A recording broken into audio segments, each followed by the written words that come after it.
welcome to the Corner.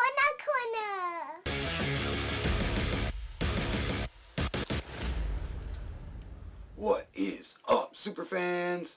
I'm Matt Stockholm, and this is another edition of the Quantum Corner. Thank you guys so much for watching. Don't forget to subscribe to my channel, like this video, comment down below. That will link you into our giveaway. I'll talk more about that at the end of the video. Okay, so what is up, my fellow geeks? For today's video, I'm going to do something a little different. I'm actually trying to add some more content to the channel. So today's video is going to be on Game of Thrones. What? You heard me, Game of Thrones. And then I'm also going to be trying to do some Star Wars stuff. I definitely want to expand a little more with what I'm doing. So I hope you guys like that. I hope you spread the word. And I hope I get more people checking the channel out. So without further ado, let's get into Game of Thrones. Okay, so last night, first episode of the final season, Season 8, aired. And let me tell you, I have been waiting every day counting down to it. So I'm a big Game of Thrones fan. I love it. It's one of my favorite series of all time. Super hyped, super pumped. And I was really happy with the first episode. So we're going to break down a little bit of it, talk about it, and definitely give you my perspective and hopefully get your guys' feedback on it as well. So, alright, so first off, the procession. They're coming into town, and Jon and Daenerys are coming through with this army, this big parade procession coming into Winterfell.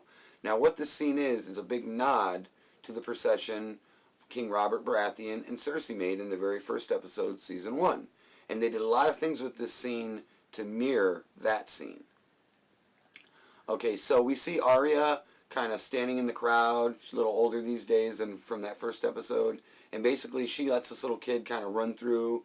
And it's kind of similar to when she was back in the first episode, and she was kind of trying to get a better view, and you see this kid kind of scurrying through the crowd, and he climbs a tree. Well, it's basically the same to when Arya climbed the wagon, and Bran climbed to the top of the castle to see, like I said, when Baratheon, Cersei, Jaime, and all of them were first coming to Winterfell. So a big part in this episode, I think, is people's facial expressions.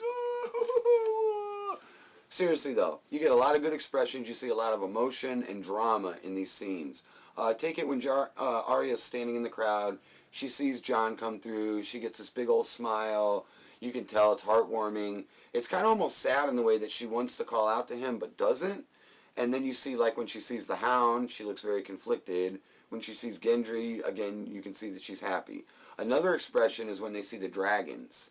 When the dragons are flying overhead, you see Arya's more like amazed by it, where Sansa tends to show a little more fear in her face. You can definitely see that she's untrusting. Along with the dragons, in her first meeting with Daenerys, she's very untrusting of Daenerys as well. And you can see it's very standoffish, and this is what I believe is going to be the beginning to their drama that they're going to have, at least early on in the season. I really think that they'll connect eventually, knowing how Daenerys is. Sansa will see that, and I think she'll come to a place like Jon has of believing in her. But it's definitely going to be a little cat fight going on probably early on. So the other thing to take from this first part was Daenerys meeting the Northern Lords. You could tell there was not everybody was very happy about it. They were definitely upset about Jon basically turning over his crown, but in his mind he's doing it to save his people. He's given up the crown, you know, under Daenerys to basically gain her help. So next thing we're going to talk about is Sansa and Tyrion. It's the first time they've met up since, I want to say they left King's Landing. Pretty sure, yeah. And that was when Tyrion and Sansa were basically forced married together, kind of an awkward thing. But I think they both were happy to see that they both survived. But you could tell in Sansa's way, you know, how she was with Tyrion. She was a little, I guess I'd say standoffish, but she was also, the way she said to him, I used to think you were the smartest person ever. And you really believe, like, Cersei's going to send backup? She just was disgusted at the fact that Tyrion would actually believe that, knowing how Cersei was. That she ain't sending backup. And us as viewers already know she has no intention of doing it.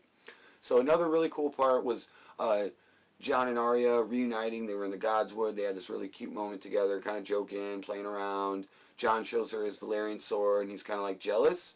And the funny thing is, Arya has a Valyrian blade, and I was really surprised that she didn't mention this to Jon or show it or say anything about it. Then we get to see Cersei and Bronn, where this is officially looks like Bronn is playing for Team Cersei.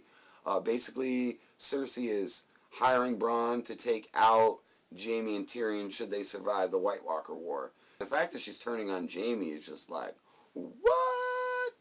But knowing that she's pregnant and then seeing the scene with Euron Greyjoy, and he talks about putting a baby in her belly and she already knows she's pregnant, you could just see the wheels turning in her head. So there's definitely going to be something coming from that. Okay, so next scene we're going to jump to. Daenerys. She comes down to basically greet Samwell, finds out that she not only killed his father, but his brother. So he just found that out, and you can see this is another scene where the emotion in his face is like, oh my gosh, I feel so bad for him. What a scene. I mean, it went from like, oh yeah, great, to like, oh gosh. And the way they did this, filmed this, planned this, this was awesome. I think it played out perfectly for how that scene should have been. So then that kind of leads into the last scene I'm going to talk about, down in the crypt with Jon Snow. Samwell comes in, you know, he kind of talks to Jon, and he's basically not very trusting necessarily himself of Daenerys. When he talks about her not telling Jon about killing his family, and then also when it gets to the point of telling Jon, yes, telling Jon his true parentage and his true name, Aegon Targaryen. And basically Jon finds out the root of his parents, that he's actually the one who should be sitting on the Iron Throne. Which brings Samwell to the part of, do you think Daenerys would set her crown down the way you did to save her people? The same way that you set your crown down to save yours? Is she as honorable as you? He doesn't really think so. So I'm really curious where this arc is going to go with Samwell and Daenerys and Jon being his friend. Obviously her being, you know, the queen and everybody kind of questioning that. They're definitely throwing some rocks in there that are going to, I'm sure, cause some problems along the way. But I think it was a really good episode. A lot of stuff, good stuff. And then even getting into the post-credit stuff, we get to see Jaime show up at Winterfell. And what's the first thing he sees? Bran. And remembering pushing him out of the window. So I think that's going to be a really good episode 2 coming up, episode number 2. So that's pretty much all I got for Game of Thrones Season 8, Episode 1. Definitely let me know what you guys thought about the video. What did you think about the episode? Are you excited that I'm doing some Game of Thrones stuff? Please give me your feedback. It matters so much. Thanks for watching. Subscribe. Bye. Bye, guys. Put our hand in there. Woo! Woohoo!